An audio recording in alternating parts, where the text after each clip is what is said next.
ఓం శుభంకర్యే నమః. వక్రతుండ మహాకాయ సూర్యకోటి సమప్రభ నిర్విఘ్నం కురు మే దేవ సర్వకార్యేషు సర్వదా.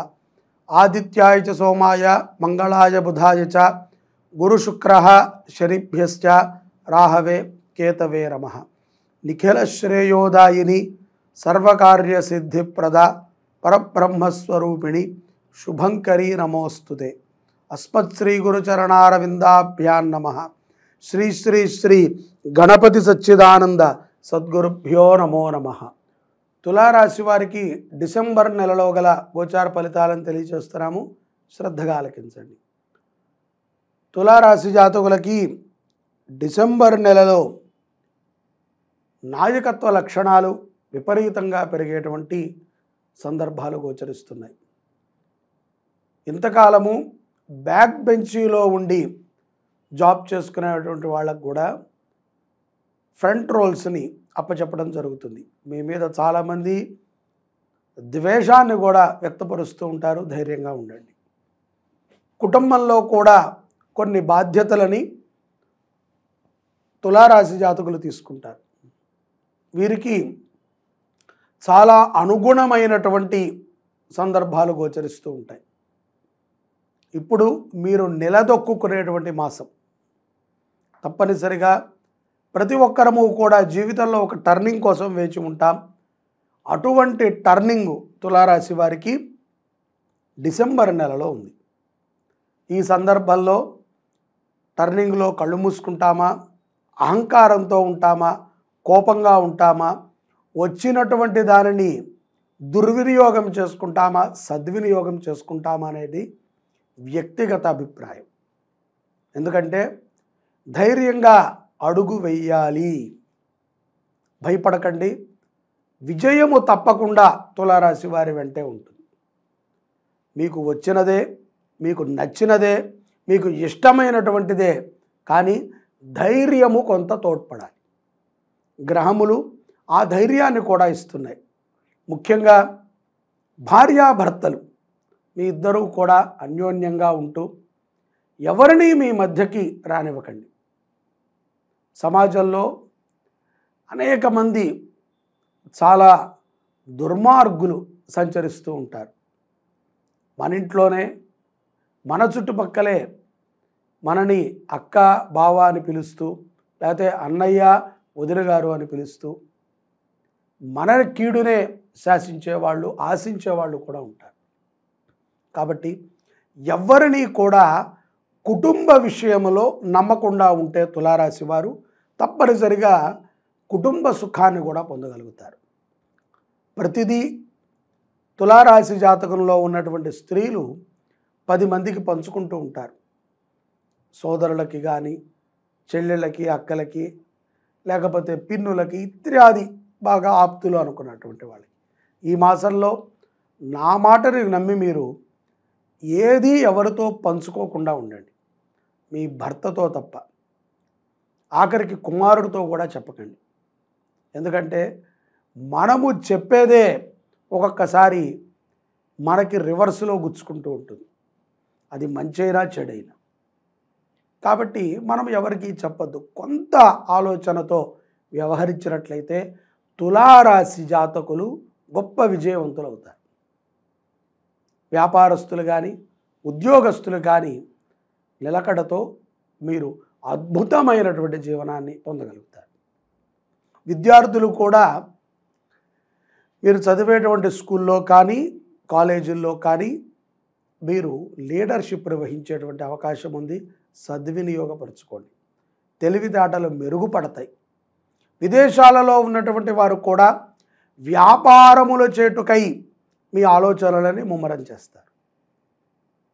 నేను గత 5 సంవత్సరాల నుంచి అనేక మాధ్యమాల ద్వారా జాతకాలు చెప్తూనే ఉన్నా. ఎవరికి ఎప్పుడూ కూడా బలవంతంగా పూజలు చేసుకోమని నేను చెప్పను. ఇష్టం ఉంటేనే మీరు చేసుకోండి. దాని మీద ఇష్టము కంటే కూడా భక్తి ఉండాలి. భక్తి కంటే కూడా శ్రద్ధ ఉండాలి. వీటన్నిటికంటే కూడా ముఖ్యంగా వాటి మీద నమ్మకం ఉండాలి. మీరు నమ్మకుండా, ఇష్టం లేకుండా భక్తి లేకుండా, ముఖ్యంగా శ్రద్ధ లేకుండా ఎవరో చెప్పారని గుడ్డిగా మీరు చేసేస్తే అది ఏది సత్ఫలితాలని మీకు ఇవ్వదు. ఏ రాశివారైనా సరే, అది ఒక్క తులారాశినే కాదు, ద్వాదశ రాశుల వారు, రాశి తెలియదన్నవారు కూడా నమ్మకంతో ఉండాలి. నమ్మకము ఉన్న చోట అన్నీ ఉంటాయి. భార్యాభర్తల మధ్య ఆ నమ్మకం ఉండాలి. అలాంటప్పుడు ఏ గ్రహాలు బాగోకపోయినా, ఏ స్థితిగతులు బాగోకపోయినా, ఎంత ఆర్థికంగా పడిపోయినా, ఎంత అనారోగ్యంగా కుదేలు పడిపోయినా, ఎంత సమాజం వ్యతిరేకించినా, వీరిద్దరూ ఏకమైతే జగమంతా కూడా వారి వంక చూస్తుంది. ప్రస్తుతం అలాంటి ఆలుమగలు చాలా తక్కువగా ఉంటున్నారు. మనము మన పిల్లలకి ఇచ్చేటువంటిది సంపద ఏదైనా ఉంది అంటే అది ధర్మము. దాని తర్వాత ఇళ్ళు, బంగళాలు, బంగారము. ఇవి ధర్మాన్ని మనము ఎలా ఉందో దాన్ని అలా ఆస్వాదించడానికి ఇష్టపడాలి. అలాగే పౌర్ణమి తరువాత అంటే డిసెంబర్ 15వ తారీఖు తర్వాత కొన్ని స్థితులు మరింత మెరుగుపడతాయి. మీ నుంచి మిమ్మల్ని చూసి ఏడ్చేవాళ్ళు ఎవరు, బాధపడేవాళ్ళు ఎవరు, మిమ్మల్ని చూసి దుఃఖించేటువంటి వాళ్ళు ఎవరు అనేది కూడా మీకు తెలుస్తుంది. అలాంటప్పుడు మరింత జాగ్రత్తగా ఉండాలి. వాళ్ళతో గొడవ ఎందుకండి? వాళ్ళ బుద్ధి అంతే. బుద్ధి వంకర, మనిషి నిటారు. వాడితో మనం అలాగే ఉండాలి. మనకు అనవసరం. దానిని మనము చక్కగా వినటము మానేయచ్చు, పట్టించుకోవడం అస్సలు మానేయచ్చు. అసలు పట్టించుకోకూడదు. ఏముంది? దులుపుకొని కనుక మనం అటువంటి వారిని మనము ధిక్కరించి తిరగగలిగితేనే ఈ సమాజంలో బతకగలం. మీ ఎదుగుదల కోసం మీరు ఎంతో ప్రయత్నం చేసి ఉంటారు. నీ కుటుంబము, నీ భార్య, పిల్లలు ఎన్నో మంది దేవతలకి మొక్కి ఉంటారు. నా భర్త మంచి స్థాయికి రావాలి. అటువంటి అవకాశం వచ్చినప్పుడు భయపడటము, లేకపోతే అధైర్యపడటము, లేకపోతే నీకన్నా ముందు బలమైన వాడు ఉన్నాడని నువ్వు నిరుత్సాహపడటము జరిగితే మళ్ళీ దేవుడు ఆ అవకాశాన్ని ఇవ్వడు. కాబట్టి ధైర్యముగా మీరు వచ్చినటువంటి అవకాశాన్ని సద్వినియోగపరచుకోండి. పౌర్ణమి తర్వాత ఆర్థికంగా కూడా నిలదొక్కుంటారు. మానసికమైనటువంటి ప్రశాంతత ఏర్పడుతుంది.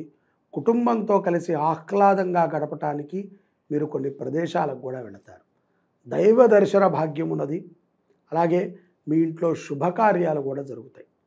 తులారాశి జాతకంలో ఎవరికైతే పెళ్లి కాలేదో, ఎవరైతే పెళ్ళయి అన్యోన్యత సమకూరలేదో అటువంటి వారికి అన్యోన్యత సమకూరుతుంది.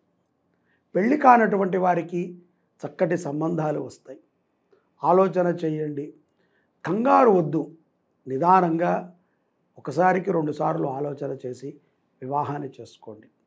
ముఖ్యంగా నూతనముగా వ్యాపారములు ప్రారంభించే విదేశీయస్తులు మీ జాతకాన్ని పరిశీలన చేసుకుని కంబైన్డ్గా చేయొచ్చా, ఇండివిజువల్గా చేయాలా, లేకపోతే దీంట్లో ఎటువంటి వ్యాపారం, మనకు ఒక ఆలోచన ఉంటుంది హోటల్ పెట్టాలని, కానీ హోటల్ రంగం మనకు కలిసి వస్తుందా లేదా, దాంట్లో మనం రాణించగలమా లేదా, మనకి ఎంత విల్ పవర్ ఉన్నా గ్రహముల యొక్క బలం ముందు విల్ పవర్ చాలా తక్కువైపోతుంది.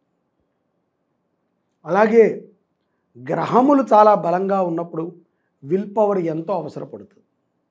ఈ రెండూ కూడా సమాంతరంగా ఉండాలి. నాకు మంచి ఉద్దేశమే ఉందండి, కానీ నాకు కలిసి రాలేదు అని మనం చేతులు కాలేక బాధపడకూడదు. కాబట్టి తప్పనిసరిగా తులారాశి జాతకులు మీరు చెయ్యాలి అనుకున్నటువంటి కార్యాన్ని మనస్ఫూర్తిగా చేయండి. వచ్చినటువంటి అవకాశాన్ని సద్వినియోగపరచుకోండి. ఈ మాసములో అన్నదానము చేయటము ద్వారా తులారాశి జాతకులు విశేషమైనటువంటి అనుగ్రహాన్ని పొందుతారు. అన్న సంతర్పణ సేవ చేయండి. అలాగే దత్తాత్రేయుల వారిని ఆరాధన చేయండి. జై శుభంకరి. సర్వే జనాః సుఖినో భవంతు.